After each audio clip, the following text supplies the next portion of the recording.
Bom dia, boa tarde, boa noite, pessoal. Eu sou Alessandro Bender, sou coordenador da Virada ODS, gerente de projetos da Coordenação pela Cooperação de Desenvolvimento Sustentável da Prefeitura de São Paulo.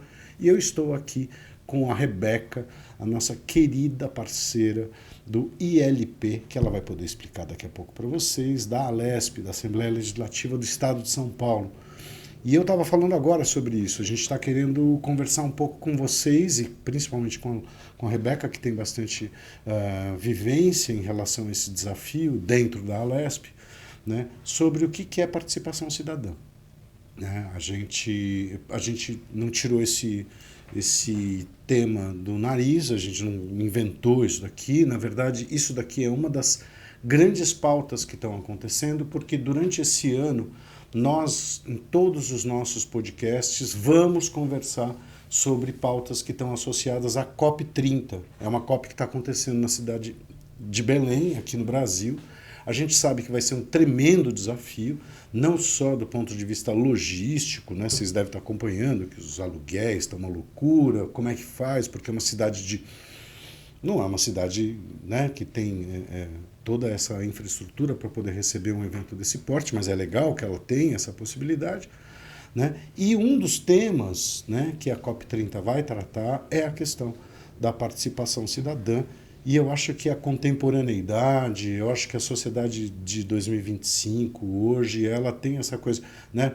Participação e cidadão já são duas coisas que estão meio fora do baralho, né? Do cotidiano. Né? A gente não está muito acostumado com os conceitos de cooperação, mais de colaboração, de engajamento político, partidário. Né?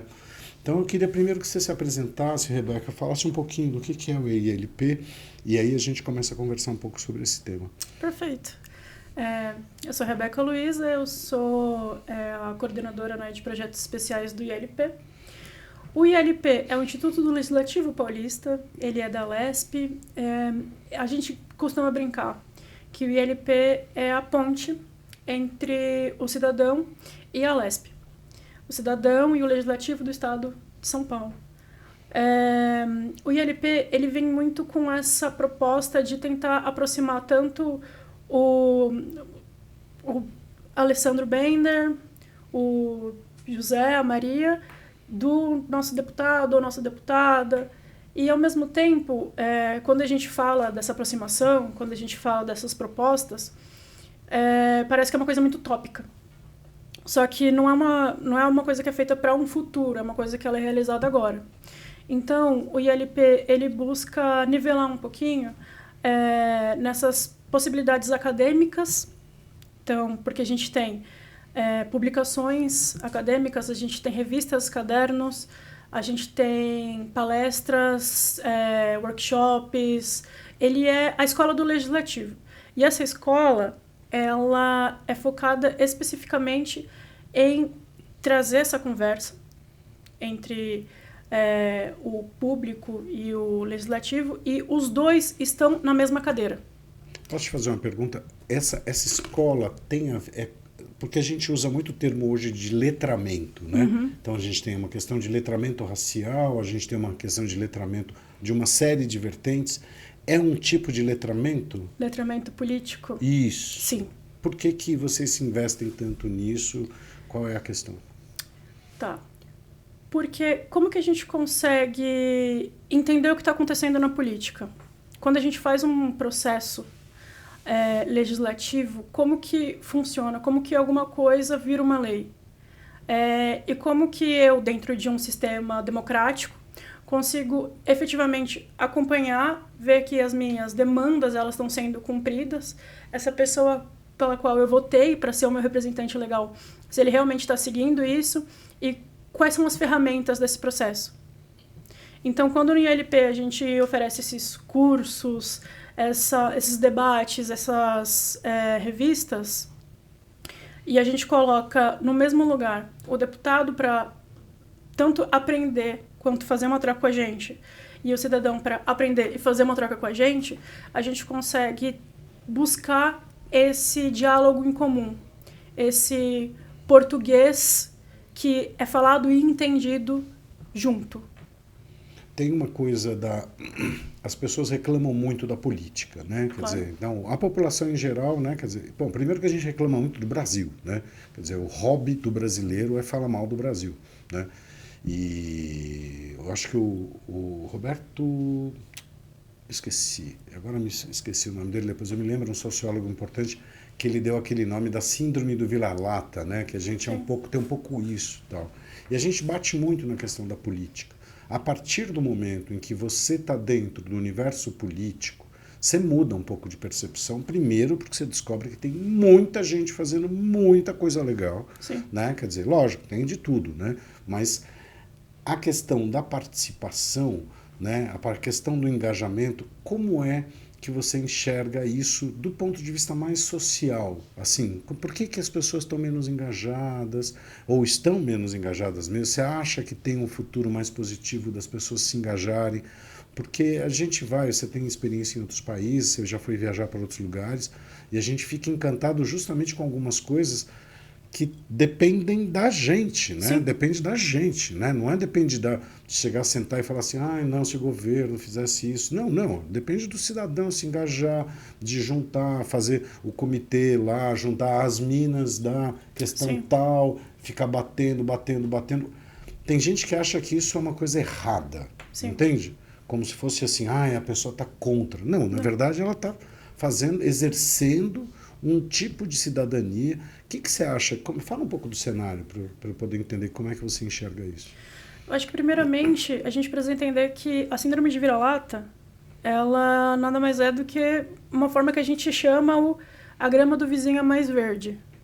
Então, se aqui no Brasil a gente tem essa visão de que, primeiro, eu não gosto do que está acontecendo, eu não me sinto parte disso, e eu acho que lá fora é muito melhor. Quando a gente vê o lá fora, que é a mesma coisa, com outras palavras, claro que a gente tem defasagens enormes que são relacionadas a origens e situações que a gente tem por aqui, mas no final das contas, o objetivo final é muito parecido. A gente quer, todos nós, né? A gente quer garantir que a política está sendo realizada. Só que às vezes a gente não sabe que o nome dessa coisa é política. Então, por exemplo, se eu te perguntar o que você comeu no café da manhã hoje, como que essa coisa que você comeu no café da manhã chegou na sua mesa? Como que você conseguiu preparar isso? Tudo isso é política. A partir do momento que a gente não consegue entender o produto, o processo que está lá, a gente precisa ver qual que é o caminho que, enquanto políticos, a gente consegue trabalhar. Então, por exemplo, no ILP, entendendo isso, para entender o que é a política e trazer esse engajamento para as pessoas, para elas conseguirem traduzir o cotidiano e entender que todo esse processo é o processo político, a gente tem algumas parcerias com, por exemplo, o Instituto de Pesquisas Tecnológicas, que é um ente do executivo relacionado com a USP. Eles fazem pesquisas, eles fazem testes de qualidade, enfim. Por exemplo, eu quero melhorar os meus estudos, eu vou cobrar a condição desses estudos da Secretaria de Educação, eu preciso de uma escola boa, eu preciso de uma moradia de qualidade, eu preciso garantir que quando eu saio da minha escola, na minha casa eu vou ter energia, eu vou ter comida, eu vou ter condições mínimas, vou poder, né, seguir isso.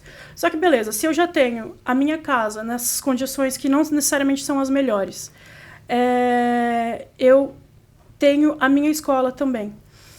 Como que eu vou conseguir me concentrar no meu estudo se eu tenho muito barulho em volta? Não, perfeito. São das pequenas coisas a gente vai chegando. A gente viu um negócio que aconteceu durante a pandemia, que foi um negócio muito interessante, que quando teve a transição, não me lembro, mas foi necessário de alguma maneira que o conteúdo chegasse aos jovens. E teve uma solução que era através do digital. A ideia é ótima, né? Mas você, com o celular dentro de um cômodo, né? Com 5 pessoas dentro desse... A tem uma complexidade que está por trás disso, e é legal você estar falando sobre isso, que você está falando que esse é o cenário. Sim. Mas a questão é, essa pessoa precisa entender que isso é política. Sim. Ela precisa entender. Eu vejo isso na virada ODS. Né? Quer dizer, por quê? A virada ODS, a gente tem 17, 18 ODSs aí apresentados, dependendo da pessoa fala 17, 18. Alguns deles são coisas que, tipo, smart cities, sabe? Você ter uma cidade... Isso não tem nada a ver com o cidadão.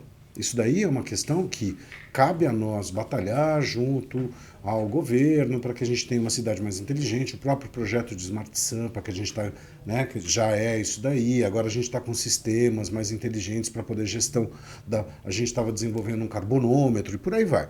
Mas tem algumas coisas que são coisas relacionadas ao cidadão. Claro. E eu pego o exemplo sempre do Mauro Haddad, que é um parceiro nosso da SP Regula, tal. Ele estava uma vez em outro podcast que a gente estava, e ele estava me falando que tem algumas ruas da cidade de São Paulo, aqui do centro, que existe a necessidade de fazer 9 varrições por dia. Ponto. Isso, aí eu posso intervir. Né? Você entende? Porque aí é uma questão comportamental. Sim. Né? Aqui eu tenho de mostrar para esse cara, né? E aí vem o papel da virada ODS. Nesse ponto eu consigo, né, divulgar para as pessoas, mostrar a questão. Por quê? Porque chega uma situação na mão dela, ela olha e fala assim, cara, isso, tipo, eu posso mexer. A questão da tecnologia, da cidade, ou sei lá, de combate a algumas questões, são questões governamentais, são questões dos municípios, né? E como é que são essas publicações que vocês têm feito em relação a essa questão da divulgação da política? Eu me lembro que eu participei, né, de um vídeo, né, que era para falar, inclusive, sobre alguma coisa relacionada ao nosso próprio papo, não é? 100%. Você participou, e até convido quem estiver assistindo a entrar, né, na verdade, dos episódios, o meu favorito, que eu acho que é o mais fluido, do curso Jovem Legislador. Que o Jovem Legislador, ele faz parte do projeto Democracia Jovem, que é esse projeto que visa aproximar esse jovem para a política, enfim. E esse curso, ele busca ensinar o ABC da política de uma forma que não seja tão chata, né? Seja uma forma que se aproxime mais desse jovem. E ele não pare só nisso, ele não pare só naquela promessa de que você pode ser um deputado se você quiser. Não tem cadeira para todo mundo. E não é só a pessoa que segura o microfone que faz a política acontecer. Essa pessoa que está segurando o microfone, ela tem toda uma equipe por baixo, que são os assessores, são os conselheiros, são tantas pessoas que estão no legislativo aqui, as pessoas que estão no executivo, as pessoas que estão no privado, quem é a favor, quem é contra. E aí, esse curso de Democracia Jovem, né, ele vem para mostrar que, esse aqui é o ABC da política, aqui nascem os direitos, isso aqui é a ONU, isso aqui são os ODS, mas a partir disso, o que eu posso participar? E o porquê que eu tenho que entrar nessa conversa? Que é esse episódio que você participou. Que começa a explicar olha, essa política aqui, ela acontece desse formato e advocacy também é um caminho que a gente pode seguir. O que é esse advocacy, né? Então, a gente pegou esse curso do Jovem Legislador, que ele é focado, né, nos jovens, tanto de ensino médio e jovens de espírito também, porque tem coisa lá que eu também aprendi no caminho da produção desse curso. E várias outras pessoas também pedem, né? A partir disso, a gente começa a entrar em escolas, a gente começa a entrar em coletivos, a gente começa a entrar em comunidades com eles e apresenta para eles esse caminho, além do apresentar a Alesp em si. A gente conseguiu fazer ano passado, a partir do curso Jovem Legislador e do projeto como ele foi, conseguindo pegar asas no estado inteiro, a gente fez uma bolsa que a gente mandou assim... que super legal. A gente mandou 2 jovens para a Itália para participar de uma ação do ICAR Unesco, né? Que são as cidades sustentáveis, que eles pensam sobre o que é ser local, que é aquele pensamento do cidadão Global, universal. local. É. Exatamente. Super legal, super legal. Que, no final das contas, esse é o caminho, né? É uma coisa que para o ILP é muito importante a gente seguir, né? Os ODS, tanto que a gente até teve junto com vocês na última virada. A gente lançou lá o projeto do Observatório Legislativo, que depois a gente volta nisso.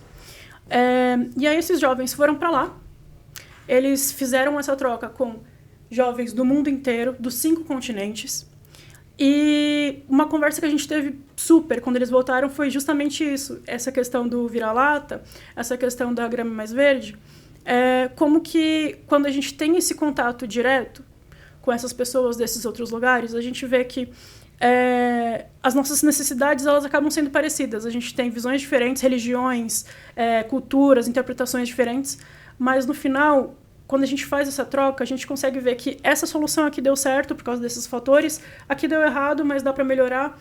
Então a gente trouxe esse depoimento deles de volta, e aí eles fizeram uns artigos pra gente. Como multiplicadores também. 100%. Tem que ser multiplicador, exatamente. 100%. Tem que multiplicar isso daí.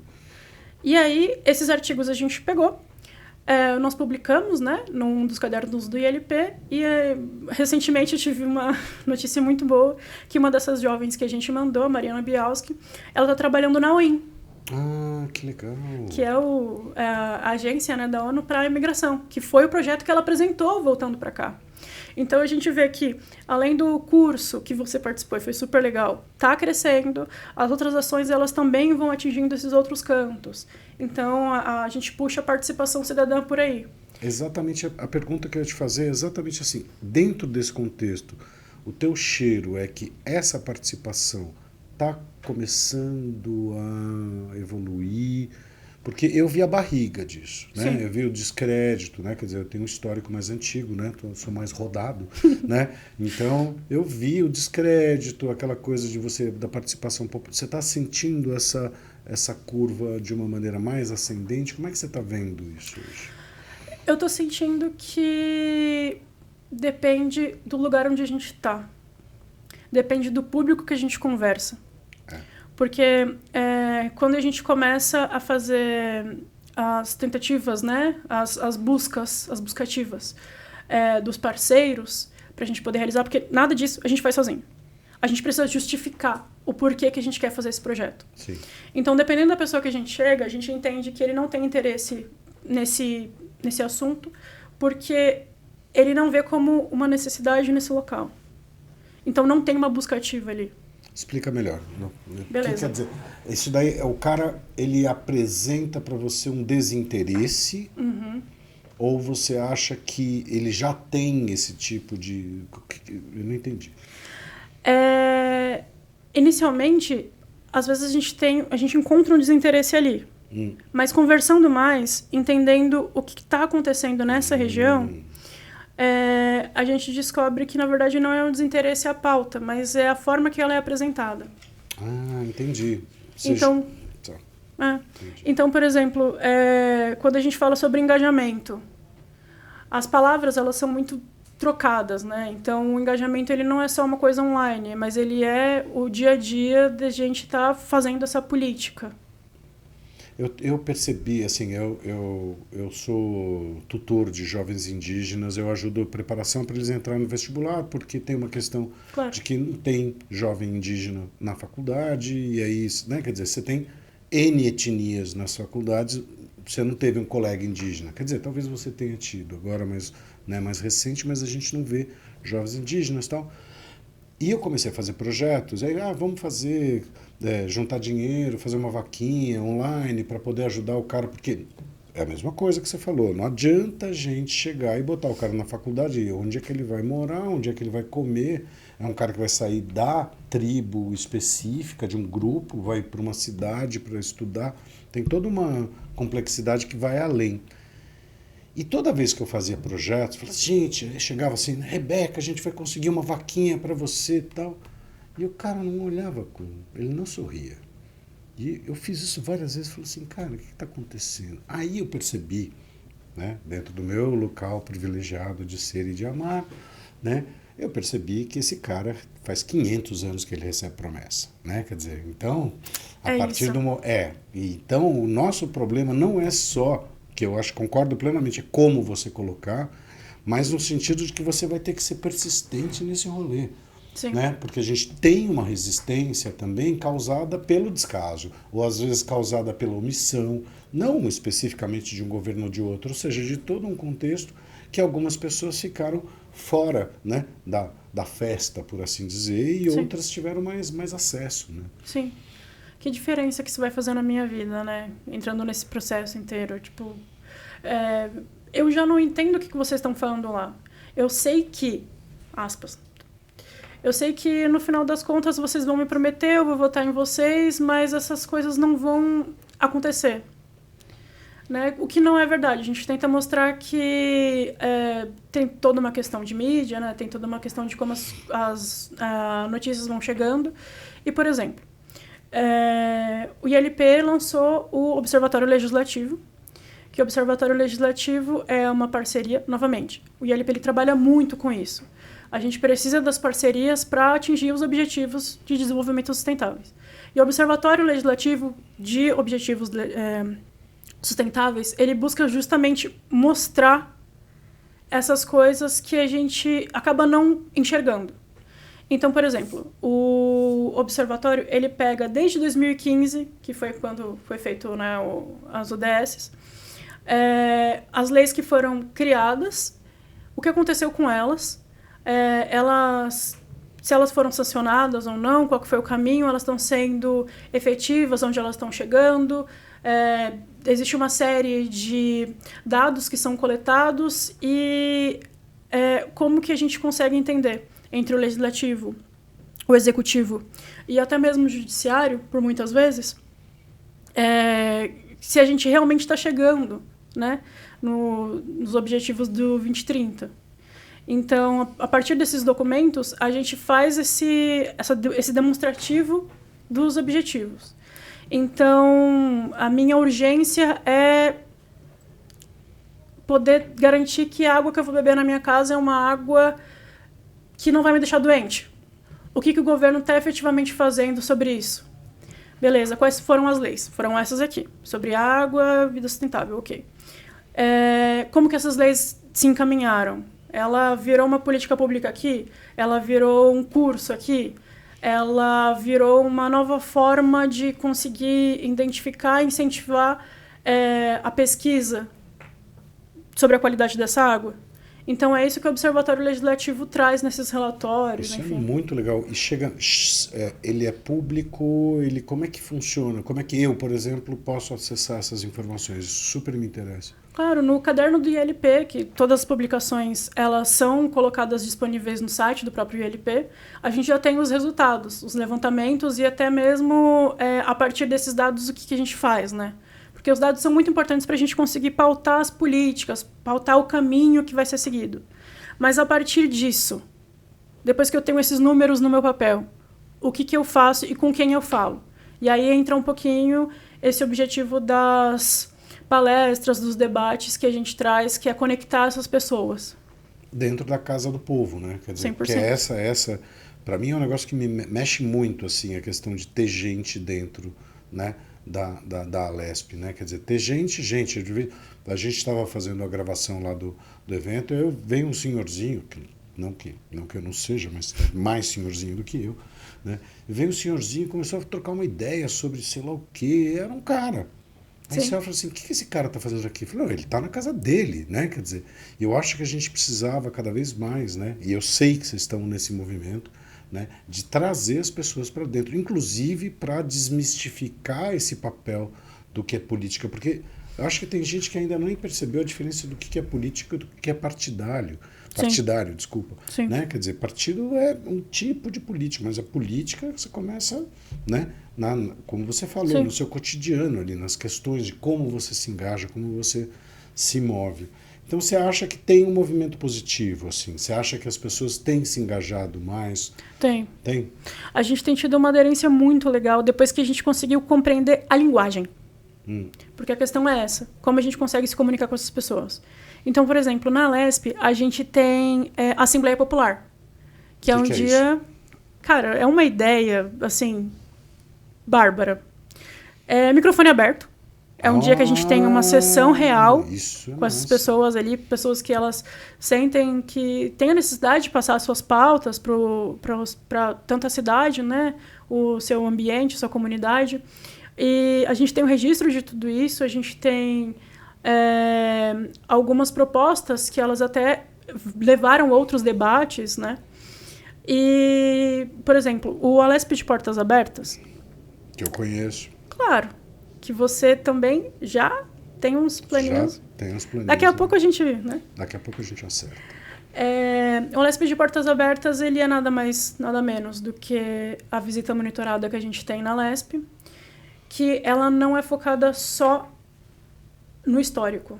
Não é só no arquiteto que fez o prédio, Sim. no artista que pintou o quadro e se essa cadeira está bem conservada ou não. Mas ela também explica o porquê que esse prédio foi construído dessa forma, quantas pessoas ele abriga, o porquê que ele abriga, por que essa cadeira está aqui e quem que senta nessa cadeira, qual que é o poder que essa cadeira traz. E aí a gente tem implementado mais o Portas Abertas. Então, por exemplo, a gente tem feito algumas atividades mais lúdicas. Porque, novamente, falar de política, infelizmente, é muito chato. Palestrinha, pelo amor de Deus. A gente faz várias coisas. A gente usa jogos, não é? Sim. Você faz RPG, É pelo amor de Deus, isso. palestrinha. Como que a gente consegue fazer essas pessoas se engajarem nisso? Falando a mesma língua. Exato. Trazendo exemplos mais reais para eles, mais pautados assim, no seu dia a dia. E mostrando que a Casa do Povo não é só um apelido. A Casa do Povo é um statement, é uma coisa real que você precisa se pegar assim. É um pilar da democracia que aquele lugar esteja aberto e que as pessoas estejam lá dentro. Sim. Né? Inclusive, é uma outra coisa que eu estava pensando que eu queria comentar com você sobre a questão do digital. Tá. Porque tem muita gente aí que está assistindo a gente que já deve ter reparado, se você não reparou, está na hora de você reparar, que acontece o seguinte: você já viu que de vez em quando um determinado governo, federal, estadual, municipal, eles jogam umas ideias para ver se colam ou não? Uhum. Vocês já repararam? Que é diferente, não é que o cara chega assim 100% e falou vai rolar tal coisa. Ele joga para ver como é que as pessoas sentem. O que é como é que as pessoas sentem? É participação popular. Né? É participação popular digital também. E a política ela é muito feita dessa coisa de estica e puxa. Né? Quer dizer, tem uma hora que o cara joga, lança, né? Como o pessoal lança a braba. Né? Vai lá, solta lá. Aí ele dá uma olhada e aí? Não, parece que ninguém reclamou. Então, se ninguém reclamou, bora pra frente. Né? E como é que é a participação no digital de vocês? Porque eu acho que o canal digital hoje... não. Quando a gente fala de participação em canal, não é assim, TikTok do deputado. Né? É no sentido mais institucional, que eu acho que é um desafio para a gente do governo, né? A gente se desenrolar no universo digital. Né? Não vai ser a trend da dancinha que o deputado faz para sancionar a lei. Não, né? Exatamente. Mas esse ano a gente tem tentado entrar muito mais no digital também. Porque, por exemplo, se a gente vai pegar os números que o Democracia Jovem fez ano passado, a gente teve cerca de 5 mil pessoas presencial na Lesp, né? Fazendo o Alesp de Portas Abertas. A gente teve mais centenas de pessoas participando dos nossos eventos. Mais online, que é onde a gente mais lança cursos. Porque, justamente, né, São Paulo é um estado que tem 645 cidades. É muita coisa. Como que a gente consegue aproximar toda essa galera? Claro. Então, os números, eles são claramente espalhados e a gente pega esses pontos para conseguir alavancar quais são os assuntos que estão sendo mais interessados para esse público. A gente sempre lança nessa questão do... vamos fazer, as ideias são essas. A gente sempre lança perguntas, a gente sempre lança questionários para eles, para saber o que eles querem mesmo. E, novamente, questões de dados, a gente vê em comparação a quais são as demandas dessa cidade em outros pontos também.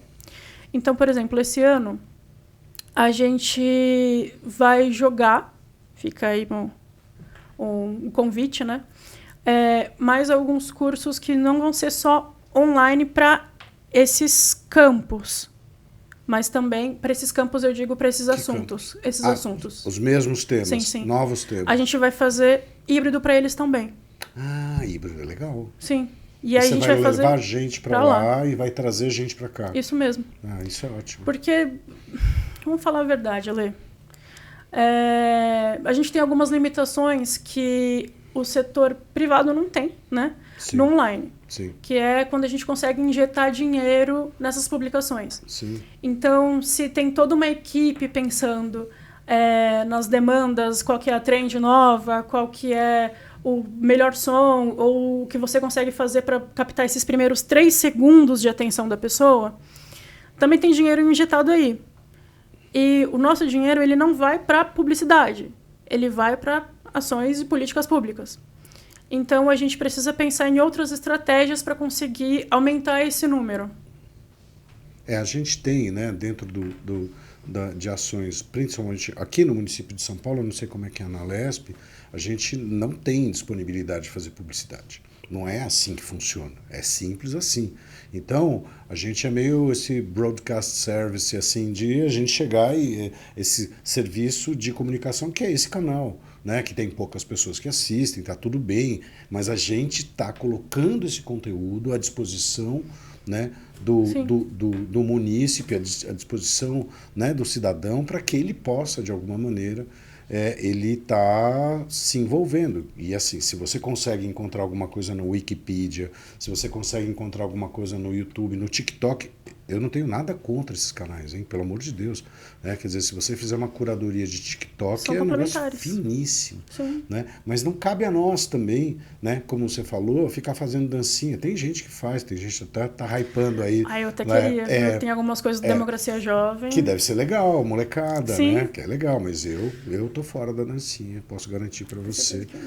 Fazer um... não, tô fora. E aí, a pergunta final. Que mensagem que você deixa para o nosso cidadão da cidade de São Paulo, do estado de São Paulo, em relação a como a gente pode contribuir do ponto de vista de participação cidadã, para a gente melhorar um pouquinho o que já está indo sempre, né, evoluindo aí positivamente? Cutuque. Pergunte. Encha o saco. Vá atrás. Pesquise. Porque, justamente sobre essas questões de produção, tem muitas ações que estão acontecendo que a gente consegue dar microfone para algumas pessoas, dar microfone para essas pautas. E se você procurar, já é uma forma de engajamento. Também tem do outro lado da mesa a gente procurando essas pessoas.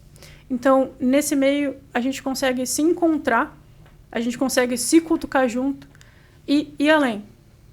Então, quando a gente faz essa questão da participação cidadã com todas as pessoas, a gente precisa também encontrar essas pessoas que têm interesse de volta. Eu amei a história da Assembleia Cidadã. Assembleia Cidadã que fala? Não. Alesp de Portas Abertas. Não, o que o cara vai lá e... Esqueci o nome. Alesp Popular.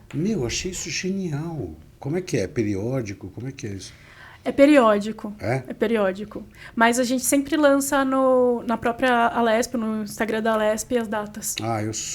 Eu adoraria ver isso daí. Isso daí deve ser interessantíssimo. E se vocês endereçam isso depois, é um canal maravilhoso. Sim. Rebeca Luiza, muito obrigado. Muito carinho por vocês. A Alesp é uma parceira muito querida da gente. E o ILP, em especial, está aí literalmente de portas abertas. Visite, frequente, faça como a nossa querida Rebeca Luiza acabou de falar. Vai lá, cutuca, enche a paciência dos caras. É assim que as coisas... E quando eu estou falando dos caras, somos a gente é os caras. Chega mais, tá bom?